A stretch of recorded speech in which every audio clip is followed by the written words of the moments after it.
కష్టాల్లో ఉన్న వారిని చూసినప్పుడు, ఇబ్బందులు ఉన్న వారిని చూసినప్పుడు వారిని హేళన చేయడం కాకుండా, ప్రభు మీకు తోడుగా ఉన్నాడు, ఆయన మిమ్మల్ని విడిపిస్తారు, ఆయన మిమ్మల్ని రక్షిస్తారు, ఆయన మిమ్మల్ని స్వస్థపరుస్తారు, ఆయన మిమ్మల్ని ఉన్నతమైన స్థానాన్ని తీసుకొస్తారని ఒక ప్రేమతో కూడిన పలకరింపు, ఆదరణతో కూడిన పలకరింపు నీకు దీవెన మాత్రమే కాకుండా వారికి కూడా ధైర్యాన్ని మరియు ఆశీర్వాదాన్ని ఇస్తుంది.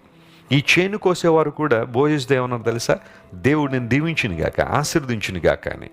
ఈ యజమానుడు మరియు దాసుల మధ్య ఒక చక్కని సంబంధాన్ని ఇక్కడ మనం చూస్తున్నాం. ఒక స్నేహపూర్వకమైన వాతావరణం అక్కడ కనబడుతూ ఉంది. దేవుడు నేను దీవించునుగాక. ఈరోజు వాగ్దానం ఇదే, దేవుడు నీకు తోడై ఉన్నాడు. రెండవది, ఆయన నేను దీవిస్తారు, ఆయన నేను ఆశీర్వదిస్తారు. దేవుని ఆశీర్వాదము అన్ని విషయాల్లో మనల్ని ఉన్నతమైన స్థానాన్ని తీసుకువెళ్తుంది.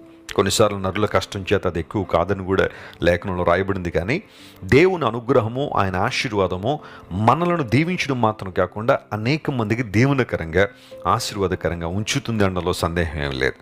మీరు చేయాల్సిన ప్రార్థన ఏంటో తెలుసా? ప్రభువా, కేవలం మమ్మల్ని దీవించు అని ప్రార్థన చేయడంతో పాటుగా మమ్మల్ని అనేక మంది దీవెనకరంగా మార్చు అని కూడా ప్రార్థన చేయండి. ఆ ప్రార్థన విశిష్టమైన ప్రార్థన. దేవుడు మిమ్మల్ని అలాంటి ఉన్నతమైన స్థితికి తీసుకురావాలని మనస్ఫూర్తిగా నేను కోరుతున్నాను.